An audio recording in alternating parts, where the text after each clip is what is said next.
خەسڵەتەکانی هیومانیستی ژنبوون و جوانناسی لە شعری شیرین ئەدوێ ڕێبواردا.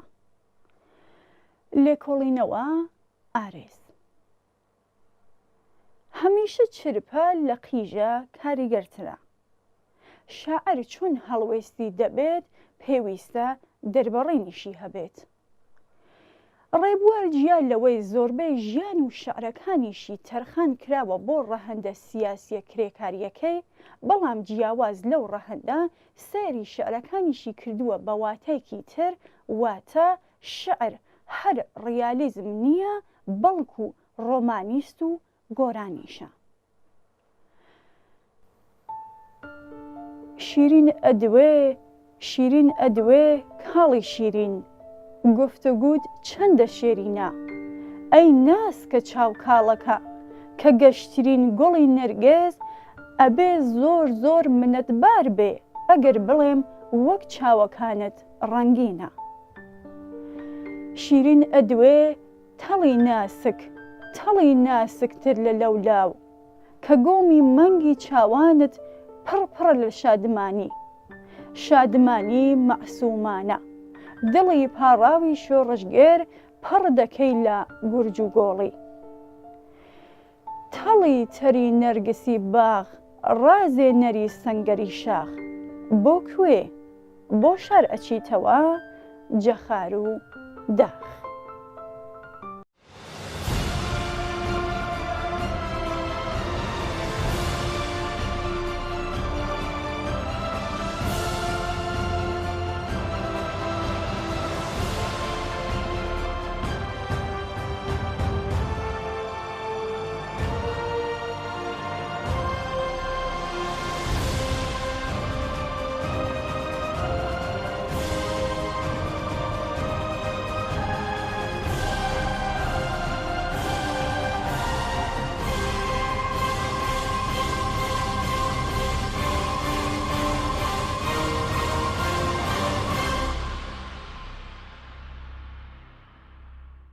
شاهدی مۆدێلێکی ناسک و ڕۆمانسی شعری ڕێبوار دەبین کە تایبەتە بە مەنەلۆگەلێک لەگەڵ کچێکدا کە دیارە لە نزیکەوە بینیویەتی.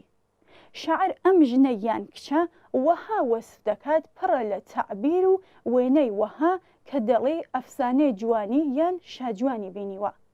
دقت بدەین لە وشەکانی: شیرین ئەدوێ، گوڵی نەرگێز، چاوی ڕەنگین، تەڵی ناسک، لەولاو، گۆمی مەنگ، تەڵی تەری، نەرگسی باخ، ڕازێنەر، سەنگەری شاخ. هەموو ئەو چەمک و وشانە هێندە ناسکن تەنها لەگەڵ ڕۆح و جوانی و کائینەتێکی وەک ژن یەک دەگرێتەوە. بەڵام من دڵنیام ڕێبوار هیچ کات زیادەڕەوی نەکردووە لە واقعیەتی نووسینی شەعر و وەسف و ستایشی جوانی دۆست و هاوسەنگەرەکانیشیدا. بەڵکو گرنگتر لەوە ڕێبوار خۆشی کەسێکی فەمینیستە، واتە چۆن هاوار و ئاعتراز و نەفرەتی لە چۆسانەوەی ژن کردووە بەهۆی ئەو ستەم و بێمافی و نابەرابەریەی بەسەری داهاتووە، یان نەفرەتی لەو پیاوسالاریە کردووە کە زاڵە بەسەر کۆمەڵگا و ژن وەکو هاوڵاتی پلە دوو سیر دەکات کە خەباتی کردووە. بەڵام شاری شیرین ئەدوێ بەرهەمی لەدایکبوونی کچێکە بە ناوی شیرین کە لە دەیەی هەشتاکاندا یان ورتر بڵێم ساڵی 1985 کاتێک دێتە دەر لە ڕۆژهەڵات بۆ پێشمەرگایەتی بۆ ناو ڕیزەکانی کۆمەڵە. ڕوو دەکاتە ئوردوگای مالومە لە کوردستانی عێراق تا چەک هەڵگرێت لە ناو ژنانی جەسوور و پێشمەرگەدا شوێن بگرێت کە وەکو لە شعرەکەدا دیارە شیرین جوان بووە. بەڵام پاژماوەیەک شیرین بڕیار دەدات بگەڕێتەوە شار و پێشمەرگایەتی نەکات بە هۆکاری جیاواز. بەڵام دقت بدەن شیرین دێت بۆ ئوردوگا و دەڕواتەوە بۆ ڕۆژهەڵاتی کوردستان واتە ئێران و نابێتە پێشمەرگە و دەستبەرداری شۆڕەشیش دەبێت. شیرین ژنە، شیرین ئینسانە، شیرین کوردە، شیرین جوان و نازەنینە. بەڵام لەناو ئەو هەموو ڕوودا و ماجرایەدا، لەناو ئەو هەموو ڕووداوگەلەی ڕوویدا، لەناو تەواوی ژیان و زیندەگی شیرین جیا لە ڕێبوار کەسێک نەیتوانی ڕووداوەکە بەسەرهاتەکە لە هاتن و ڕۆیشتنی شیرین تۆمار بکات و بیکاتە حەدەس و ڕووداو. کەس نەیتوانی قسەی بکات و بیرەوەریەک لە شیرین هەڵگرێت و وەسفی بکات و ستایشی بکات جیا لە ڕێبوار. شیرین و ژن هاتن و ڕۆیشتنی کردووە بە شعر کە بەشێکە لە مێژووی ژن، بەشێکە لە مێژووی جوانی ژن، بەشێکە لە مێژووی ژنانی شۆڕەژگەری کۆمەڵا کە لەو کاتەدا لەو سازمانە و جەریانەدا بەشدار بوون.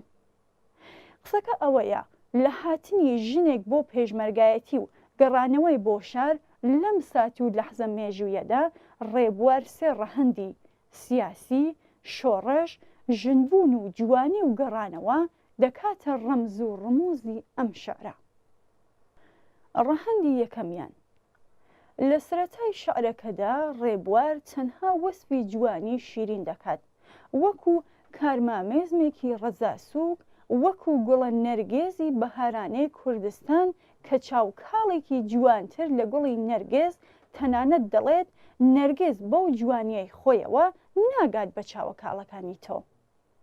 ڕێبوار دەڵێ ژن یان شیرین ڕەگەزێکە کە دەتوانێت ڕووناکی باشتر ببەخشێتە مۆمەکان، سەوزی جوانتر بداتە گەڵاکان، سپیبوون بداتە بەفر، شیرین ببێتە فریشتەی سەحراوی.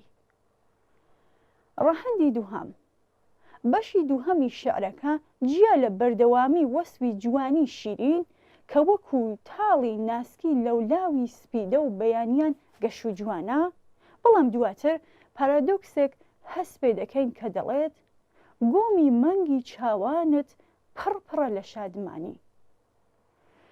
گەورەی شاعر ئەو کاتەیە کە دەتوانێت لە پاڵ مەرامە شعرەکانی خۆیدا سەردەمەکەی خۆشی بگەڕێتەوە، یان وەکو جەلال ئەمین دەڵێت لە نێو هەموو گاشە بەردێکدا پەیکەرێکی جوانی شاراوە هەیە.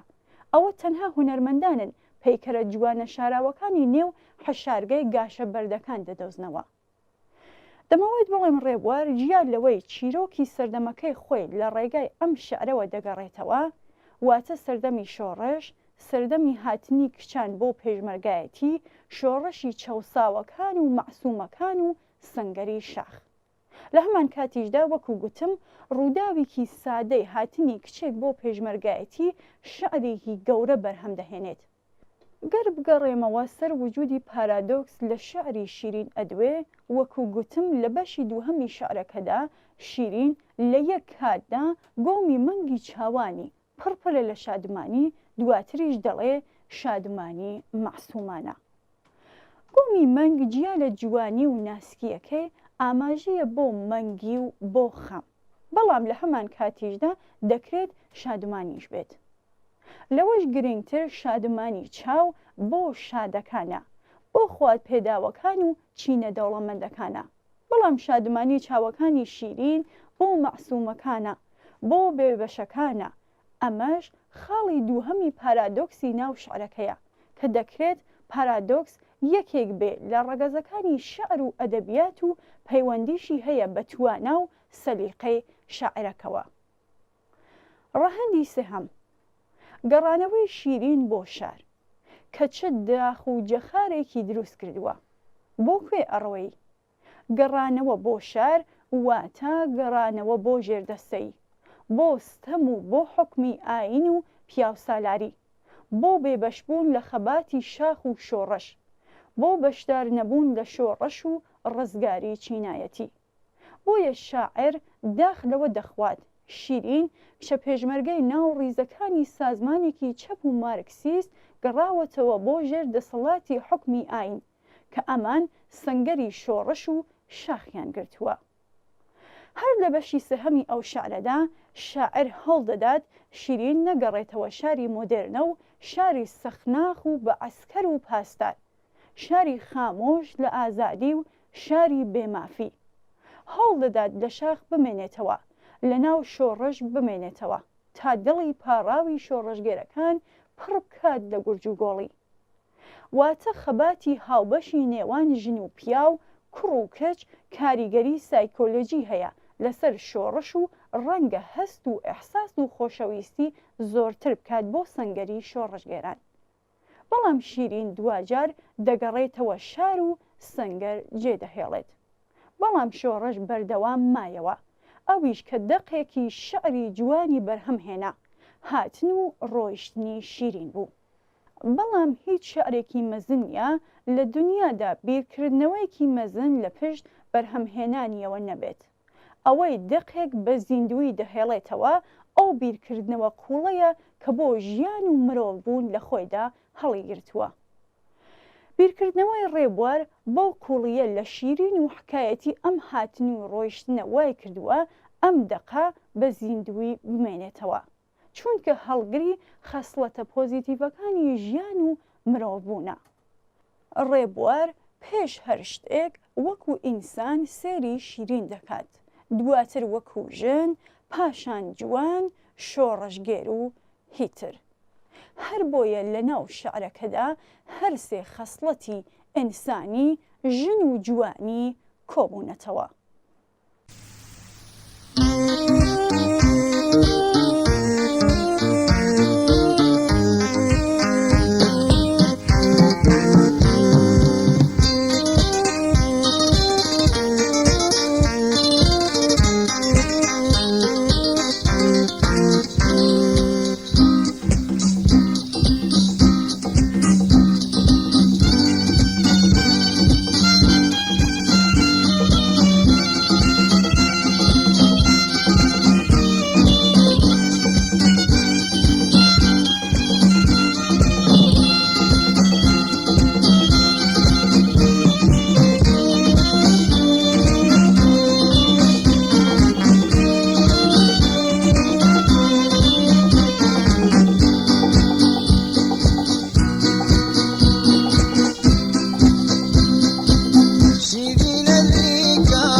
خۆشەویستان بەم جۆرە هاتینە کۆتایی بەرنامەی ئەمڕۆژمان بۆ هیوایە ناوەڕۆکی باسەکان جێگەی سەرنجی ئێوەی ئازیز بوو بێت تا بەیگەیشتنەوەمان لە بەرنامەیەکی ترماندا ماڵاوە.